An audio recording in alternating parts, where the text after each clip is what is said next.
and how do you tap into this e-commerce market and not have to spend a lot of time, but really just leverage your capital.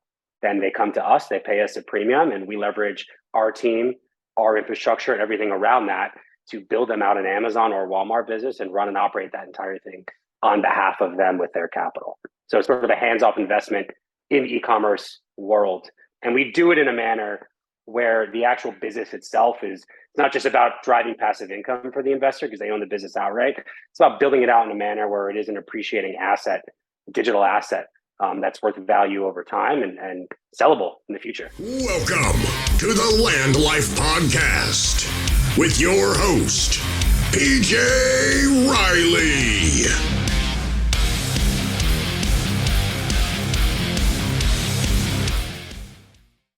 What's going on, guys? Welcome to the LandLife podcast.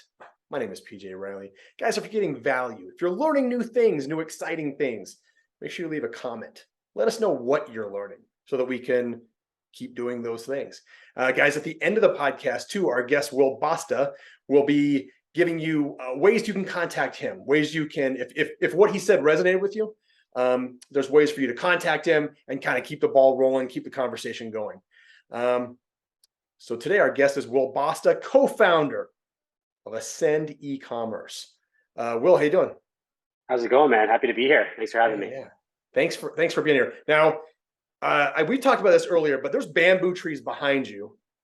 You got to be in Thailand. I don't know, somewhere like Singapore or something like that. Where are you at right now?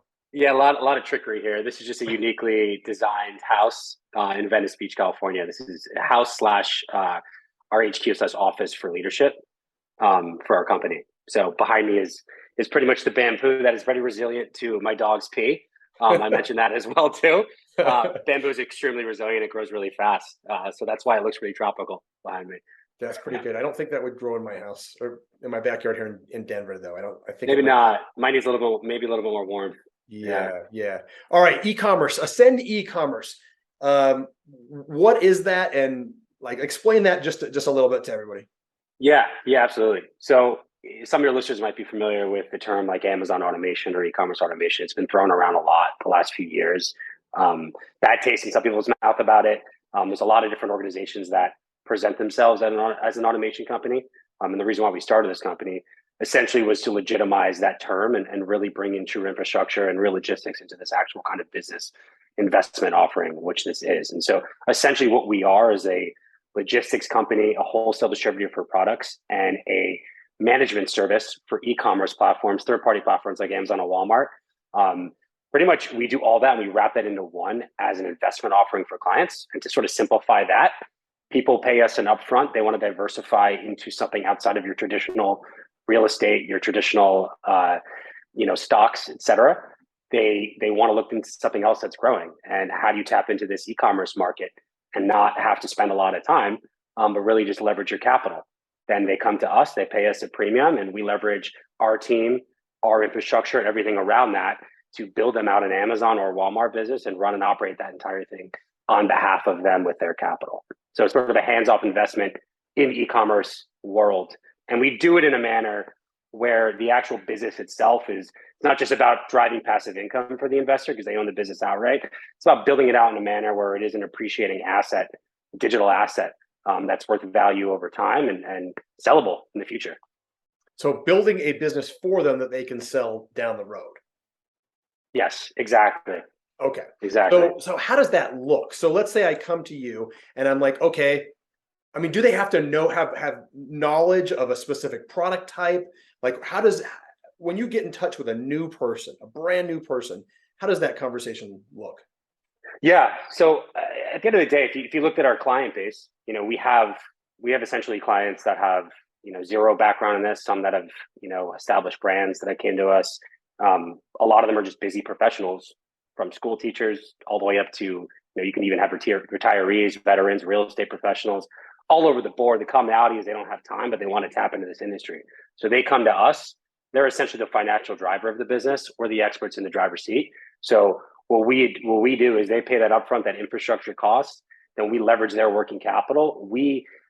If you look at a client store that's 3 to 6 months in, they're going to be selling everything from mustard to auto parts to baby products. It is across the map. data driven based on what's going to make money. And we're sourcing products on behalf of them. It's a hands-off investment. So they have visibility into what's going on, but we do it all for them.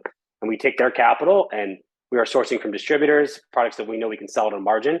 And we're selling them through Amazon channel as an Amazon Prime product, as well as directly to the customer through our facilities in Dallas, Texas, where we prep packages and also fulfill items. So they don't have to have their own warehouse. They do not.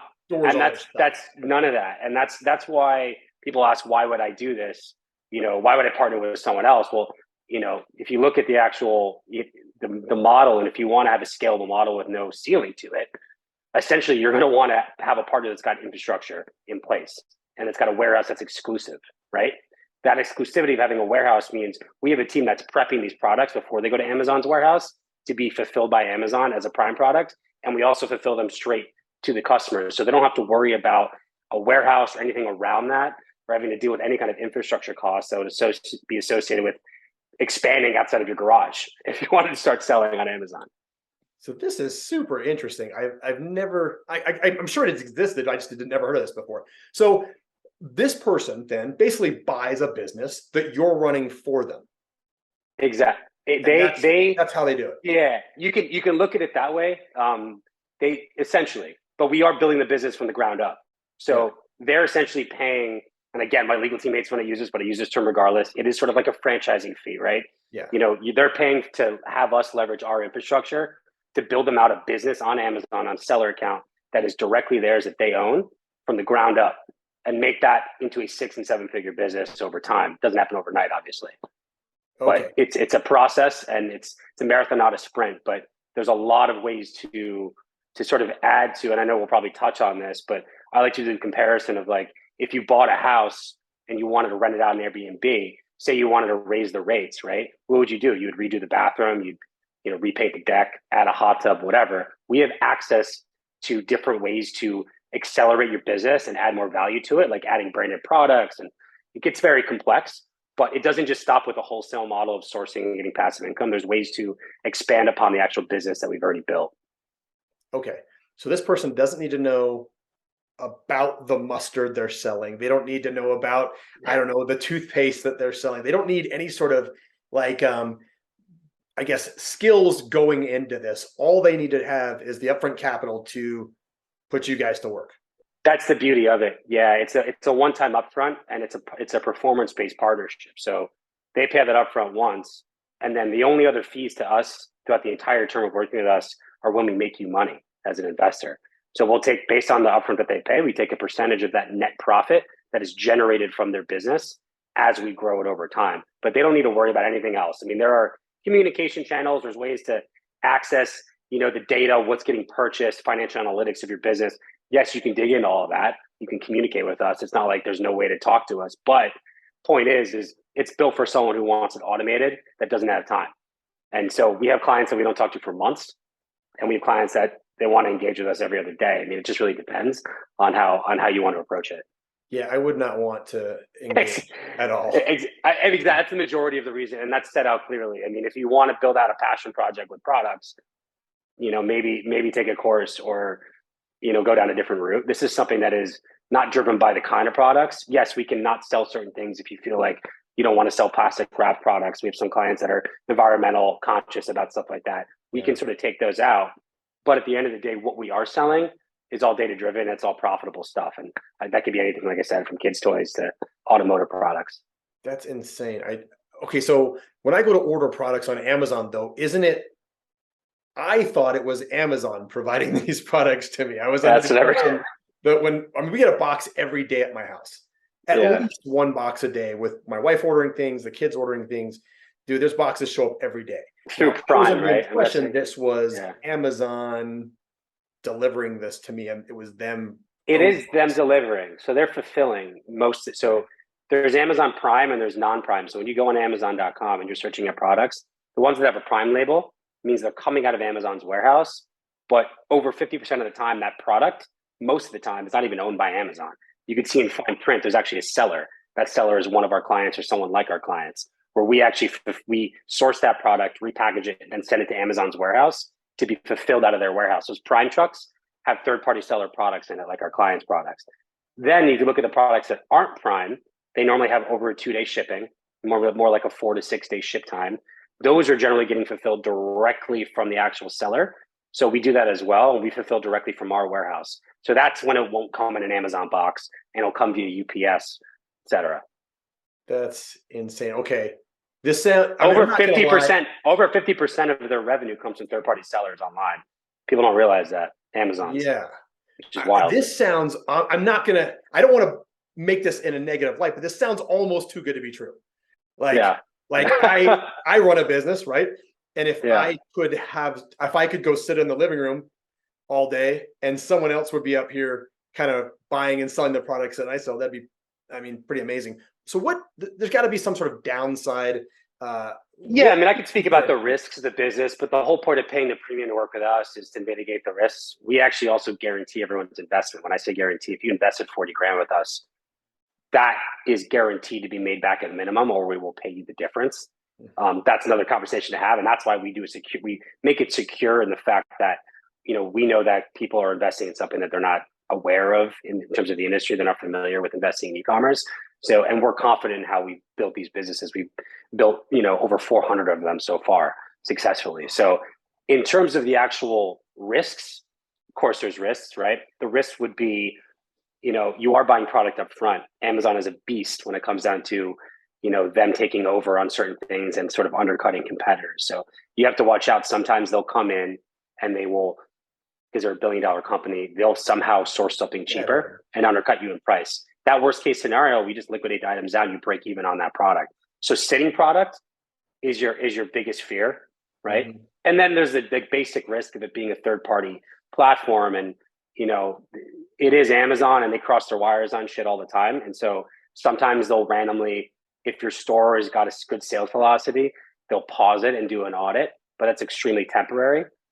So you'll get those kind of weird lapses in the business. Mm-hmm. It's not just like rainbows and sunshine the entire time. You might have a hiccup along the way.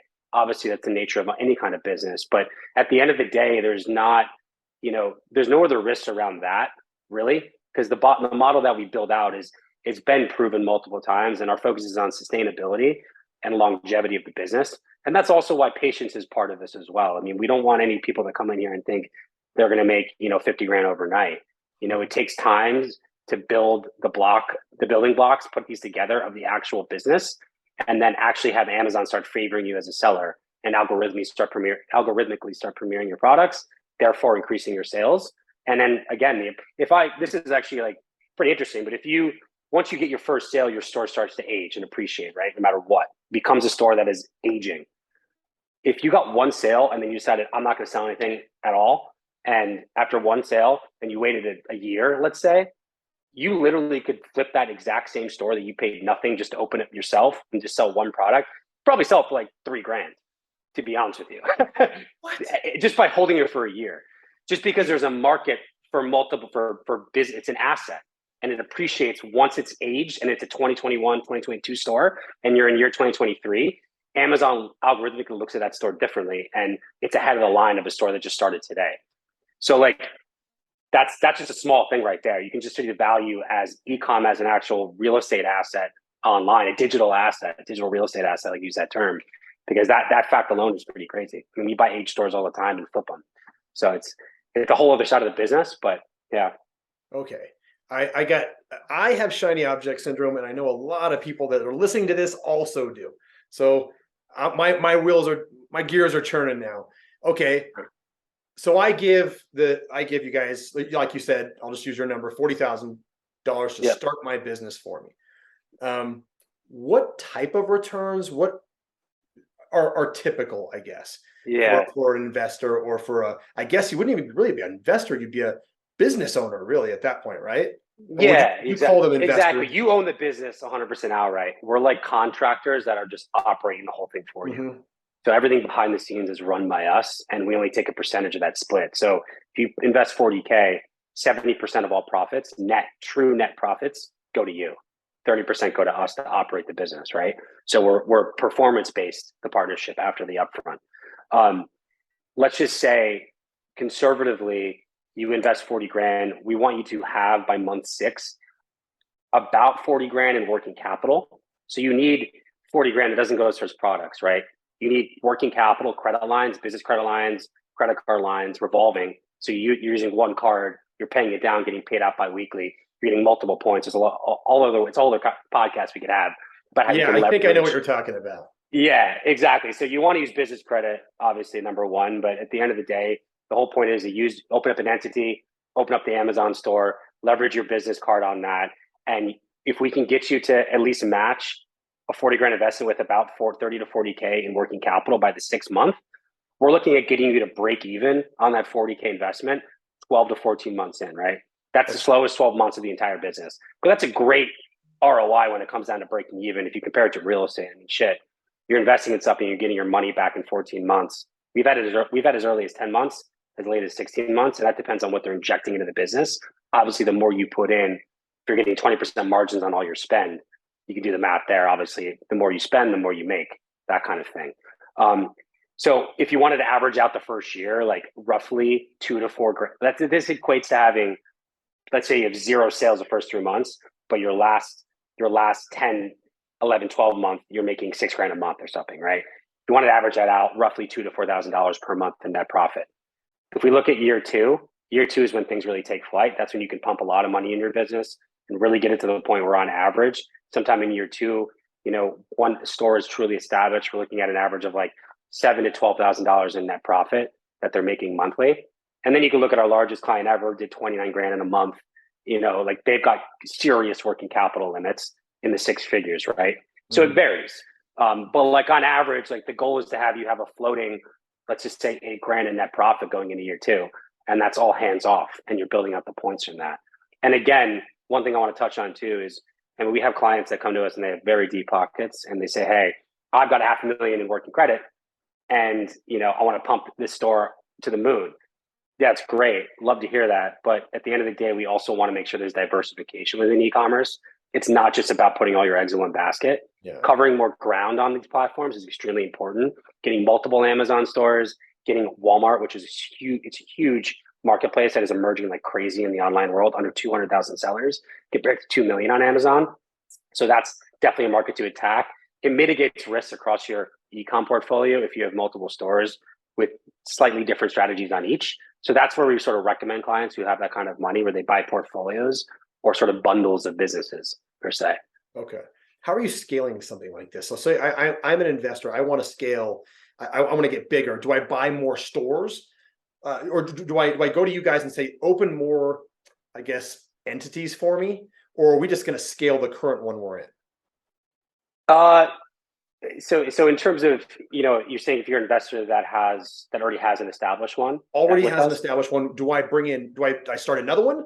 And now I do a Walmart one. Now I do an Amazon. Most of the time, that's the move. Okay. Most of the time, we would recommend that if you have capital like that, because it also opens up, it gives you the malleability to say, hey, I want to sell this one, but I also want to keep this one for passive income. And like at the end of the day, it's like, why give away something that's generating all this money? But these are assets that are appreciating. So if you can have a portfolio of stores, that you can also sell one for a quick X amount of money and have that flexibility. And then on top of that, you can cross-sell your products both on Amazon and Walmart, and you'll get higher margins on Walmart, just a little bit less foot traffic. And there's also certain categories that do better on certain platforms. Like more people search for automotive products on Walmart than they do on Amazon. That's just the way it is, right? Yeah. So there's less restrictions on Walmart in terms of categories you can sell in. But again, their platform is a little finicky because it's new. So you have your pros and cons on each side. So a balanced portfolio, if you had that kind of money, would be probably 2 Amazon and 1 Walmart business, and sort of push private label on one. I mean, I can go on forever about this, but that's a short answer. Okay. So yes, you want to buy in a few different places. Let's say I'm a younger person with not a lot of capital to start out. How would they go about doing something like this? Like, let's say they don't have 40 grand. This is a young kid. He's 20 years old. He's still in school. Maybe he's got I'd say that's probably premature, but I would say the number one thing to focus on is your credit. So work on your personal credit first. Your personal credit is what opens doors to business credit, which opens doors to 0% of the bank's money, which opens doors to you investing in opportunities like this. Leveraging the bank's money at 0% or very, very low interest rates in a asset that's going to be generating cash flow where you're not going to be hit with high interest rates and you can pay that back and then compound that success kind of thing. But, if I could tell myself back when I was 20 to focus on my personal credit, I mean, shit, that'd be the first advice for business, honestly. Yeah. So that's how we would look at it. Yeah. In college, I remember going to the student center and there was like tons of credit card guys, and they'll give you a free t-shirt if you sign up for their new, whatever their credit card was, right? So, dude, I would go to the gym every day with a new Visa t-shirt, MasterCard t-shirt, water bottle from Discover. I mean, dude, I had it all, man. But I signed up for all these stupid credit cards, and then I ended up... And you had it all, including the debt. Yeah, exactly, because I used it because it was free money, right? Yeah, it's a devil's plastic, man. Yeah, I was extremely irresponsible with that back in the day. It took a lot of hits on my credit, but there's ways out of that, obviously. But it's I grew up in a household where credit is shunned upon. Obviously, it's like stay away from that. You're going to get yourself in trouble, right? Yeah. But I laugh about it with my mom now because it's like, yeah, it is if you irresponsibly leverage it. You know what I mean? So if you can leverage these, they've been taking advantage of consumers for decades. These credit card companies, right? Yeah. So like, if you do it the right way, you can take advantage of them. I was in Europe all summer and I didn't pay $1 for any of my flights. So it's like you run them on these businesses. You can use them for cashback purposes. 0% is there, but it always starts with personal credit until you can sort of veer off that. Once you get a fun little fact here, this is a nice little hint for most, and a lot of your listeners might know this, some might not. But if you have an American Express card, both personal and or just business, say it's just a personal card, after having them for at least, I'd say 60 days, if you just open one, they don't do hard credit pulls when you open a new Amex on any entity you want. They go by the relationship. So they only do a soft pull, and they only look at the fact that you've been an Amex customer with them and you're not in debt with them. And you can open up, I've got like 15 credit cards with Amex, and you can compound opening up business entities and not get your credit pulled, which is just awesome with American Express. Chase is a different story. They actually do pull your credit. Yeah. But that's a great little thing right there. If you have minimal history, focus on getting your first American Express card early on. You get that early on, and the longer you have that relationship with them, you can always see it on the Amex cards, members, since they take that age of member very seriously. As long as you have a good history with them, you're not going to be dinging your credit every time you apply for a new card, and you get all these bonuses. So that's a fun little thing to be aware of. I think credit is so interesting too. Like, I did not understand the benefits of credit cards when I was younger. I'm not young now, but when I was even in my late 20s, I didn't get it. I didn't understand. All I knew was it was bad and it was crushing me. Right. Yeah. But if you do take advantage of these credit cards, I mean, like you were saying, there's tons of 0% interest options. There's things like, I mean, if you've watched the show, there's things like Fund and Grow, where you can get you can get 0% interest credit cards. And I'm not going to butcher their spiel, but you can get 0% interest credit cards, start a business or expand on your current business. There's lots of ways of doing that. But just like you said, living on the credit card points too. If you have a credit card, like my family doesn't pay for our vacations either. It's based on points. You use a credit card for your personal expenses. At the end of every single month, you pay off that credit card so that you don't have this rolling debt, this rolling bill that's accumulating interest. And if you continuously do that, I mean, it's a great cheat code to get free vacations, free hotels, all this cool stuff. Absolutely, man. I mean, that's why it's so great there's other models that align with this, but the quick turnaround of an e-commerce business, the ability to rack up tens of thousands of dollars on a card monthly and have it be paid back and paid down within 45 days once it gets cyclical there, like the amount of points you're getting is insane. And then you're also just building an awesome relationship. Amex loves you because they're like, all right, this guy's spending a lot of money and he's not. I mean, maybe they don't love you as much because you're not getting charged. You're not paying any fees. Yeah. They're not making money off you. They're just giving you money at that point if you do it the right way. Yeah. But it's a good way to build that relationship out and also just learn the environment with credit, because that's the one thing we have in the US that you don't. I have friends in Canada, the UK, all over the world, and it's like none of them have they have like that one credit card they have, kind of thing. The US is as much as it's like it's on the surface people are scared of credit, but that is one of the biggest benefits that we have is the credit system and not using your cold hard cash on purchases and just leveraging, taking the liability off you. Essentially, you're using the bank's money. Someone runs away with something and the service isn't provided. You can essentially get the credit card company to refund you, which is awesome. too. Yeah, absolutely. So, If you take advantage of the system, it's awesome. I've been on both sides, where, like I said, when I was younger and I max out these garbage credit cards, yeah, pay 22% interest, and then be like, oh no, like I owe all this money, to this credit yeah, card company. And I, back then I wasn't making any money, but now, totally. you utilize the right credit cards and you use the right system, you can really, accelerate your growth in 100%. business and personally by a lot that the average person doesn't even quite understand, right? The average person, I think that needs to be a class in high school and college, is like just credit card utilization, like how Hmm. you can really excel. We have family in Europe too, and they don't like credit cards, right? It's a Yeah, negative. It's looked at as, I don't want to mess with that. But if they were taking advantage of it, they would love it. Right now, exactly. Because they the would think bad this is the taste in the best way to mouth go. is because historically people have not responsibly done it, and then they get ripped with fees, Yep. and then it's like, shit, I never want to be in credit card debt ever again. But if you know how to balance out what you're actually making with what you're spending, and you pay that stuff off in time, you are getting free money from it. Yeah. Yeah. And great perks, lounges in Absolutely. airports, and whatever it may be. You know what I mean? So Yeah, absolutely. And I don't think good news is really hard to come by sometimes. So like, yeah, you're going to hear more often, oh, credit yeah, cards, they screwed this person, they screwed that person. yeah. It's Of course. terrible. And I get it, because there's probably a lot more of that. Hmm. But if we just don't hear the positive You news, don't. No, positive. no, no. It's not Not cool. It's unless not you hip. listen. It's Not not unless you exciting. listen to this podcast. You know, Exactly. It's all I talk about is cool, nice, cool, exciting things. right? All right. Future of e-commerce. What do you see as the future of the businesses that you're helping people run? Oh man, there's a lot of different directions this is going to go. At the end of the day, I think there are.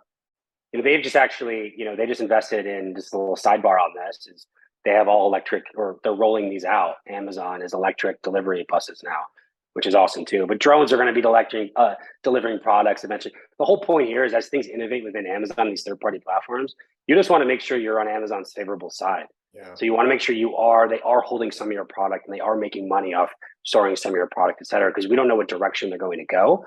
But the future that we look at internally for our company, it's overseas. It is the UK market, the German market, and the Canadian market are the top three markets that we're going to infiltrate over the next 24 months. And that's not just getting clients from those areas, but also a current client we have right now, making sure that they can do Amazon.ca, which is the Canadian market, and we can sell into that market as well, in the UK market, in the EU market, .de. The German market, it's growing like crazy. German market, UK market, Canadian market, even the Italian market too. There's just a lot of expansive growth ahead, and we're going to be one of the first ones that are in that market from the US, providing this as a service to clients. And so I see just global expansion being huge in this industry, and we are already in talks in the UK right now. I mean, there's things that we're putting together to make sure that we can expand upon, because at the end of the day, I mean, Amazon in the US is still growing. It's still growing, obviously, but there's always something better when you're going into a market that has 100 million less products that are provided, and providing that product that they don't have. You know what I mean? And so that's what we're foreseeing for this model is global expansion. Wow. So you'll be putting, man. So are you currently in those markets, or is that anticipated down the road? Internally, we're in the Canadian market and the UK market. So we've got obviously Ascend Ecom internal stores where we test strategies out and stuff like that. And so the last 8 months we've been in those two markets. The difference that we need to figure out is it's, first of all, I mean, obviously there's different buying trends. So we're collecting data around that, but then it's also, we need to have infrastructure in these countries to make it work, or partners in the infrastructure space. So that's essentially what we've been working on, is making sure we can get those pieces together. And we never roll anything out for clients unless we know that it's safe and it works first. Yeah. We like to be innovative and stuff, but we always test stuff out before we roll it out. We're not too bullish in terms of timing. Like there's no rush. We want to make sure it's done right the first time.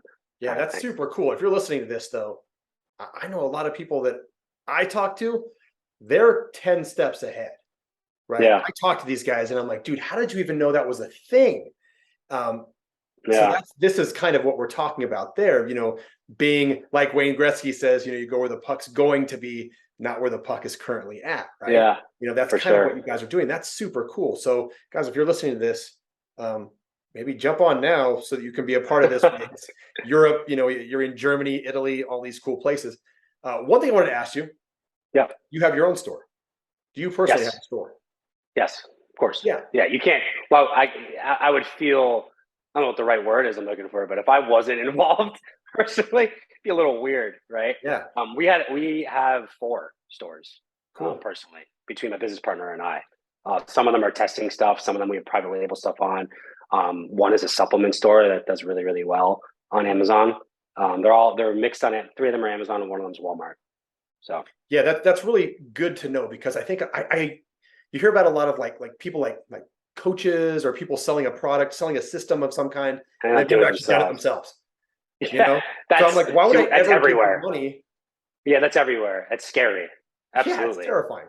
I also, what spawned this company is Jeremy and I, we were already involved in e-commerce, but Jeremy's my business partner. We actually invested in what you would call a competitor of ours. I wouldn't call them a competitor now because they're really not, but at the time, honestly, but at the time, like, they were offering this model, and that's how we realized how broken the industry was and how ineffective all these providers are. But we invested in an automation model because it looked beautiful on the surface, and then we picked apart the inefficiencies and filled in the gaps and built our own company. We didn't invent this model. We took a model that was broken and legitimized it, essentially. Wow, that's super cool. Yeah, I just run across so much of the, I'm a real estate coach, and I'm teaching people how to fix and flip houses. And then I ask, well, how many have you done? Well, I haven't done one yet. I'm like, what? What are you talking about? It's like they took someone else's course and they're reselling it. Yeah. And that's an industry in itself, is teaching people to do things that you've never done yourself. It's very, I don't know, it's bizarre.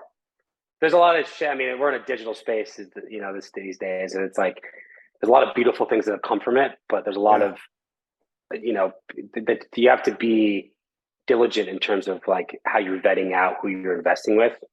Same thing, like the office you see right here, and we have clients visit all the time. People are prospectives, people who just sign with us. They come to our warehouse facility. We're extremely transparent. You can come visit anytime in Dallas, see the actual nuts and bolts of the operation. As digital as this is, we still have an infrastructure, and we're here to shake your hands. We're not going to hide behind a screen, just because there's too much of that going on these days, where there are those untrustworthy kind of opportunities. It's a messy situation out there, and so transparency is key in this industry. I think in the digital space in general, and making sure that tell your background. What have you done? What are you doing? Can we actually meet? Like that kind of thing. I think that still holds a lot of weight. Can we trust you? Yeah, trust is huge. Yeah, $40,000. I mean, to some people that's nothing. To a lot of people, the vast majority, that's a lot. Yeah, exactly. I mean, we can go as low as 20 grand. So the 40,000 is our high package. So we have an entry point as low as 20 and even lower than that, which we don't really present that, but if there are options a little bit lower for different kind of programs that we're rolling out. But yeah, absolutely. I mean, we look at it too as it's a lot of money, regardless of if someone's a millionaire or not. Yeah, it's still a good chunk of change either way. But we want people who come in who are financially comfortable, who like look at it in a worst case scenario. You're putting in a savings account for 2 years, worst case, which is not going to happen and has not happened with us where we've actually had to pay someone back. But, you have a secured guarantee on this no matter what. And you're also getting a business asset that, like I said before, if you only had one sale, you could flip it in a year for $3,000, which should be worth way more than that after we establish it for a year. Probably closer to 5,000 to 10,000 at minimum. But yeah, so like that's how you have to look at it. You're getting an asset that's appreciating, that's giving you some cash flow, obviously some passive income. And at the end of the day, even if it takes longer to grow than you'd like, that 40 grand you invested, no matter what, you are not going to be negative on that, no matter what. So that's an important mindset to have, but it leads into the patience aspect of this investment. I think something that has to grow. Yeah, I think anybody starting a business, though, you're going to spend money. Whether it seems like it's free to start because it's just your idea, man, I promise you're going to spend $20,000-$40,000. You're going to spend that, no question about it. And to be able to, so when you build your own company, though, it's impossible to sell initially because you're the person, right? Yeah. You're the one running everything. So let's say I Mhm. start I don't know, we can make up anything. We're selling widgets, right? And Yeah. I am the one buying it. I am the one selling it. I've still spent $20,000 to $40,000 investing in this. Yeah. I can't sell that because Yeah. I can't sell it because it's me. I'm still the one running it. In your case, you're the ones running it. So it's Yeah. a packaged up business that's sellable, which I Yeah. think is the biggest key Yeah. to this, is that you So can you sell can even this. pause. Yeah, you can pause the store and just sell the store, or you can sell with our management services built on top to a buyer. So sometimes some buyer corporations just want to buy an aged business that's doing well and then add their products to that. Mhm. And some will just really want to buy an operating business that's cash flowing with our management services, and that's an add-on too in terms of the value. You know what I mean? So, and who knows what that's going to be worth in 2 years, given that like we're very unique in the industry in terms of how we're set up. And so, yeah, there's a lot of ways to look at it. It's extremely unique. There's just so much opportunity. This is a fact I keep bringing up because I was baffled when I read this last month, and I want to just touch on this briefly. Is that because I was shocked that only 16% of the retail market in the U.S. is e-commerce. 16%. Even though I buy all my stuff online, you do too, probably like 90% of my stuff. Almost everything we have is only from 16%, Amazon. right? NASDAQ predicts by 2040 it'll be 95%. Even with a margin error of 15%, that's 80% of all sales are going to be done online. Why would you not want to get a piece of part of an asset, the largest asset in e-commerce, which is Amazon, number one, get involved in it 20 years before it becomes 90% of the market? Totally. You know what I mean? These are all appreciating. It's a huge aspect. It's the same thing, and I touched on this before we got on air, is like you look at digital real estate, that term I keep using, and you look at like domain names back in like the 90s. Like if you had, secured for like $1 the domain name of like, I don't know, like bridge.com or something. Yep. That gets sold because that is space that is proprietary and you can value it as whatever you like, and then the more people come at you with it, exactly. So like those are the kind of things. It's not exactly the same, but there's a lot of parallels there. Oh, totally. Just this business, LandLife, yeah, the website right now, if I wanted to buy it, it's $50,000. Yeah. If I wanted the domain name for landlife.com, it is $50,000. Insane. If I would have thought of that, I was pretty dumb 20 years ago, but if I would have thought, I had zero business sense 20 years ago. But if I had, and I had bought LandLife, or like you said, bridge.com, I mean, anything that's like simple like that. Yeah. You'd be wild. You'd be cleaning up right now. So this, could be that next thing. Right. Is there anything we're missing? I mean, we could go on for 5 hours here, but I think we touched on the main aspects of the business. Obviously, your listeners, if they're interested more, can reach us. But that's it as a whole. When it comes down to what the model is, I can dive later on into how we source the products, wholesale, and that kind of stuff. But that's a little bit intricate. But that's really it on the surface. And by the way, I want to touch on the book behind you, the Life Force book by Tony Robbins, Precision Medicine. Yes. Yeah, I just started that. It's a good book. Awesome. I'm really into that aspect of health and unbelievable. Pretty much functional medicine so and stuff like that. that. Things you can do to prolong your life that we just never think about. We're never told. Ever. Yeah. There's so much little thing. I mean, you have stuff that's trending now, like cold therapy and stuff like that. But yeah, there's just so much out there. To me, it's extremely intriguing. Some of my people call me a psycho if they look at my morning routine. I feel the same way. But hey, it is what it is. I feel great in the morning. So I love to start my day out with a bunch of different cocktails of water with random droplets of stuff. And, supplements and such. Supplements, I mean, you name it. Yeah. Some bamboo therapy back there. Yeah. there is an ice barrel that's right in front of the bamboo. So I do my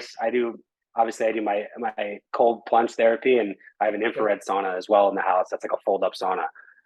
That's just integral to me, my daily. And I've been doing this for a while. It's just part of my, I don't know, it's mental health, everything. Yeah. Dude, and that's such a big part of business too. Like, what's the point of making a ton of money, or any money in general, if you're out of shape, or you're sick, or you're, all these negative. Yeah, if you're swimming upstream health wise, it's just not enjoyable. Yeah, absolutely. You feel terrible all the time too. Totally. Energy is huge. It's a huge part of And your diet dictates your energy levels. Totally. You know what I mean? Absolutely. So you're really close to the water. There's another book. Yeah. 2-minute walk. Yeah. He always jumps in the water. And Miley. Yeah. He jumps in the ocean on the every morning in the Pacific. That's his cold plunge every day. I was thinking about. I mean, it's cold, but it's not that cold. It's like probably fit in the 50s, which you can still get the effects, definitely. But just being in the salt waters, right? I ran on the beach this morning, and today I was thinking about that. I was like, I don't know where to put my phone. Like, no one's gonna take it, but yeah. I don't know, man. In LA, I would not leave my phone anywhere. I mean, I'm in Venice too, so like you have those random walkers that are. Yeah, if you've never been to Venice Beach, man, it's an experience. It's interesting. It's got flavor though, which I appreciate in Los Angeles. Definite flavor. That's a good way to put it. Yeah. You can watch guys lifting weights. You can watch like circus performers, guys skateboarding, basketball games, all kinds of bizarre things. All kinds of stuff. And then if you walk 5 minutes inland from the beach, you have these beautiful neighborhoods that no one even knows about if they're tourists. Like beautiful infrastructure, like great architectural stuff from the early 1900s, just funky houses, right? Yeah. And then really good restaurants. So got that kind of like grungy side, but also has like a really nice beauty, which is like the canals as well. You get the Venice canals here. That's why it's called Venice. A lot of people don't realize that. Kind of the same. kind of the same. I don't know about that, but yeah, we talked to a guy. We there was a guy sitting on we were at Venice Beach once, and we talked to this guy. He's kind of sitting on a balcony in like a little house there, and he looks like he's maybe destitute, maybe he doesn't live there. And we're like, he's like, no, I live here, man. And I'm like, all right, that's cool. And he starts talking about his life and his jobs and stuff. I'm like, oh, that's cool. So we walk away, we Zillow the house, and it was like a $2 million. It had to be like a 1-bed, 1-bath. I mean, shit, that's crazy. Just because the city limits are so small here, there's nowhere they can't build up really. They can't build any more multifamily here. There's actually a law against it. Really? So it's like, they're trying to lower the population a little bit. So you can't build you can only build up with houses, obviously. And like if you get, like, obviously we were looking because we have real estate in Venice, a business partner. We have 2 different real estate properties here. And we looked at the multifamily aspect. First of all, it's a headache with city restrictions and stuff like that. But we found out that, you can't, in Venice itself, you actually cannot develop multifamily anymore. And their whole reason is to like reduce the population just because it's a small city within the city. Anyway, pretty wild. Which is interesting in the e-commerce space too, because you can build on that forever versus the physical, structure that can only cover so much land. I don't see the internet really going anywhere. It's not going anywhere. It's like a galaxy. It's unlimited, right? Go to the galaxies forever. Yeah. Anyway, Go to the virtual world. You'll see that it can be built up forever. Right. All right. Well, where can people find you? Yeah. We actually just launched a new website too. So it's got a little bit of a facelift. It's www.ascendecom.com. That's ASCEND YouTube channel, Ascend Ecom. Our Instagram is probably the most, we post on that the most frequently. That's at Ascend_Ecom, ASCEND_ECOM. Book a call with us on our website. It's not really salesy. We do educational kind of consultations, learn about your background, explain our model, make sense to continue the conversation and sort of take it from there. And that's it. Yeah. Yeah. Well, this has been fun, man. This is really cool. And I think it'd be interesting for people that are like, I already run my own business. I want to add something to it, but I don't want to have to work all day long doing that. Like every business that a lot. I see is something else that I would have to go, I don't know, I would have to get training and I would have to go do it, do the thing. And I don't want to do that. I already got something, so I don't want to do that. Exactly. So that's really If you don't have time, that's when you come to us. Yeah. That's really interesting.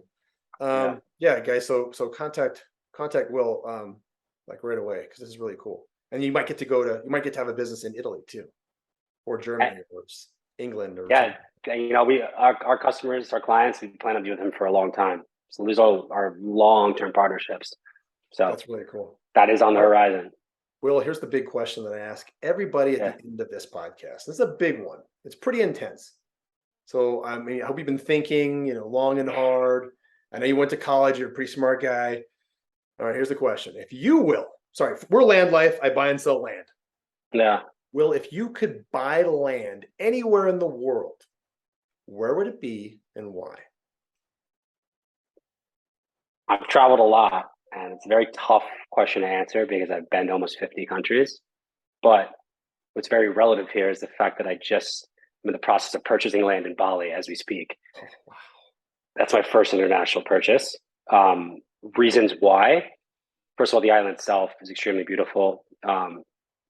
In terms of sustainability, a lot of the food comes from the island. So the restaurant scene's amazing. The food is absolutely delicious, all different kinds of cuisines. It's so green and beautiful. You get a huge international crowd there as well. The Balinese are beautiful people, super, super sweet. There's great surf there. The beaches are there. And and it's extremely affordable. Wow. And there's a massively emerging rental scene there. So it's also a good ROI as well. That's awesome. So that's the best answer. Bali, and you already did it. So you already did it. That's the best answer. It closes October 15th. Yeah. So we're on the. Are you going to go out there and check it out? Or have you already been there? I've already seen it. Yeah, I've already seen it. I was there in May. Yeah. No kidding. Okay. Yeah. I got a question for you on that. As an American, are you able to buy land? How does that work when you buy land? Yeah, they've just recently changed, post-pandemic, they've changed the rules around that. So there's freehold and leasehold. Leasehold historically has been you purchase a lease, like a 30-year lease, if you're foreign, which you can also write in terms where it ends up being like a 100-year lease. Sometimes it actually has better ROI, to be honest with you. You can build on it, and you can sell your lease, etc. And then now you just see there's a couple forms you can fill out and a few different things you need to do to be eligible to actually freehold. Freehold is actually buying the land, and that is new as of the last 24 months. So you can actually own physical land there now, which is awesome. But to be honest with you, I mean, on the surface, it seems like leasehold, stay away from that because you're not really owning the land. But there's a lot of good benefits from leasehold after the research we've done in terms of just first of all, it's a lot cheaper to do leasehold, obviously. And if you negotiate right with the owner, you can pretty much have a lifelong leasehold and still build a business on it and whatever. I mean, I don't know, I plan to live long, but if you get 150 years, I mean, shit, you know what I mean? So it just depends on following that book. Yeah. You can live for 150 years. Yeah, 100%. Right. So anyways, both of them have great benefits, so it just really depends on once you find the piece of land you like and what they're offering and what makes the most sense at the time. But yeah, short answer is yes. That is so cool. So you just opened up the floodgates, though, to Bali freehold properties. People are going to be. Luckily, it's only my mom's book club that listens to this podcast. Yeah, there's going to be four it's also ladies. Very, very, very, very far away. So a lot of people, maybe not everyone's comfortable owning a land that's a 20-hour flight away. Owning land that's far away, unless they plan on living there. I have a lot of network there and stuff. So if I'm not there, it's connections in terms of managing the land and property and all of that is all sort of in place for me. But yeah. That's super cool, man. Best answer yet. I already bought it. Yeah. Hey, quick thing before we stop too. Sardinia, which I was in early September. I was in Sardinia, Italy. They actually are offering $15,000 to people who want to move there. It's the most beautiful island in Italy. It's insane. The caveat is you have to live in a town that's got 3,000 people or less and put the 15 grand into renovating a house, but they will pay you to move to Sardinia, Italy. Let's do it. I'll talk to the wife about that. How close is Sardinia to the beach? Oh, it's an island. Oh, okay. It's the biggest island in the Mediterranean. People don't even realize it's Italian. It's stunning. If you look at the south of France, as a kid. Sicily is south of it. So if you look northwest, you have this massive island that's Sardinia. Wow. Looks like it's a country. Yeah. Okay. I can pull that off. I can convince the wife of that. That's the key. That's always the big Just Google Sardinia beaches and you're gonna freak out. I'm talking you can see 50 feet down, crystal blue water. It's stunning. Dude, I remember the Sicilian beaches as a kid. Yeah, it's like that on steroids in terms of beauty. Yeah. Sardinia is next level. Yeah. All right. Sardinia and a freehold in Bali and an e-commerce business. All right. I'm sold. Let's do it. The ultimate combo, man. Will, thank you so much, dude. I really appreciate you spending all the time with us and giving us all this cool information. So yeah, it's been a pleasure. Yeah, guys, till next time, I'll see you on LandLife. Take care.